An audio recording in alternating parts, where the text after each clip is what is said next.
Olá, meu nome é Luciano Castro, eu sou da empresa LCN Gestão Empresarial e hoje estou aqui para passar para vocês uma dica de como montar um programa de reconhecimento dentro da sua empresa que realmente vá dar resultado. Também conhecido como meritocracia. Por quê? Porque você vai valorizar, vai bonificar ou premiar os funcionários de acordo com o resultado tanto da empresa como na questão de processo individual. Então fica comigo que eu vou explicar agora para vocês todos os passos principais para que você tenha um programa de reconhecimento de sucesso.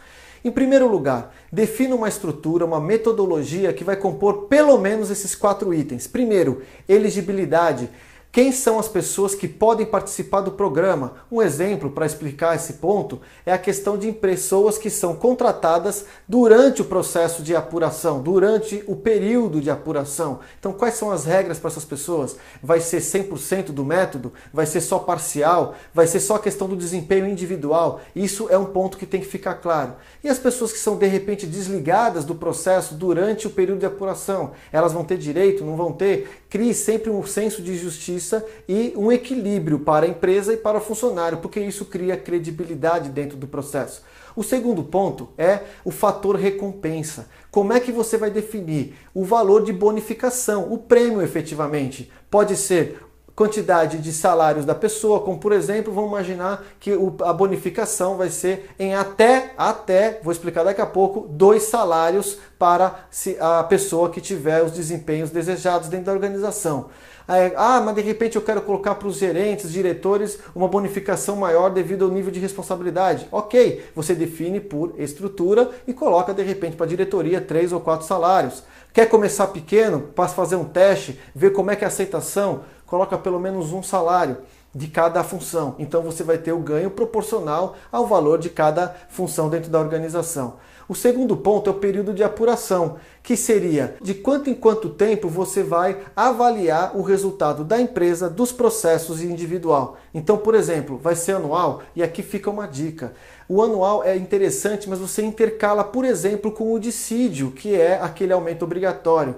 Por quê? O funcionário vai ter a percepção que a cada 6 meses ele pode ter uma bonificação. Uma é obrigatória, que ele vai ter o aumento por lei, e a outra é por desempenho. E a percepção do cliente, do funcionário, é muito maior e o resultado então potencializa, porque ele sabe que a cada 6 meses ele pode ter um ganho potencial ali dentro daquela empresa, dentro da função que ele atua, tá certo? O último ponto é a estrutura de cálculo. A estrutura de cálculo, para você poder pagar os até 2 salários, até 5 salários, é muito importante que seja transparente, que seja coerente e que seja factível, ou seja, que seja possível atingir aqueles indicadores que a empresa cria, que nenhum funcionário ou nenhum processo consegue atingir mês após mês, isso cai na descredibilidade do processo e ao invés de motivar, desmotiva. Afinal de contas, a pessoa vai falar, bom, se eu não consigo atingir mesmo, eu não vou me esforçar para perseguir essa meta. Tem que ser então desafiadora, mais factível, desafiadora para puxar a empresa para cima, mas possível de ser atingida, tá certo? E dentro dessa questão da estrutura de cálculo, divida em 3, isso é uma dica, divida em 3 características. Os indicadores que eu chamo de indicador de gatilho, indicador de ignição do programa, ou seja, se esses indicadores não tiverem tido sucesso em suas metas, o programa não roda. Então são aqueles indicadores estratégicos como faturamento, percentual de lucratividade líquida. Então, porque se você teve essa percentual, se você teve esse faturamento mínimo, ok, o programa está valendo. E isso tem que ser definido e tem que ser disseminado para toda empresa com clareza, os indicadores têm que ser apresentados. E se o indicador for anual, ou seja, se o período de apuração for anual, você trabalha com a média, para que dê chance para a empresa, para os funcionários e para as equipes, reagirem caso algum mês não esteja muito bom. Então imagina que em janeiro e fevereiro você veio atingindo a meta, e em março e abril você deu uma queda, mas como é anual, você ainda dá chance nos outros meses eles ultrapassarem a meta para poder puxar a média para cima e atingir o resultado que a empresa espera dentro daquele período de apuração, por exemplo, o anual que a gente está falando. Isso também dá um potencial de credibilidade e dá uma energia para as pessoas poderem também vencer a sazonalidade do seu negócio.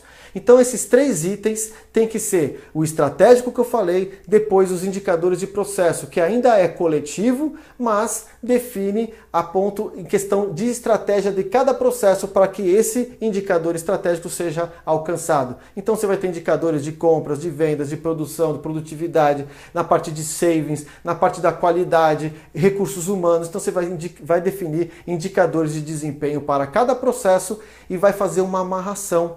Amarre, por exemplo, vamos imaginar que você tem 30 indicadores. Dos 30 indicadores, 5 indicadores é da área de recursos humanos, os outros 10 é da área de operação, os outros 5 da área de compras e assim por diante. E aí você compõe esse índice de 5 indicadores, por exemplo, da área que ele tem que atingir as metas dos 5 indicadores.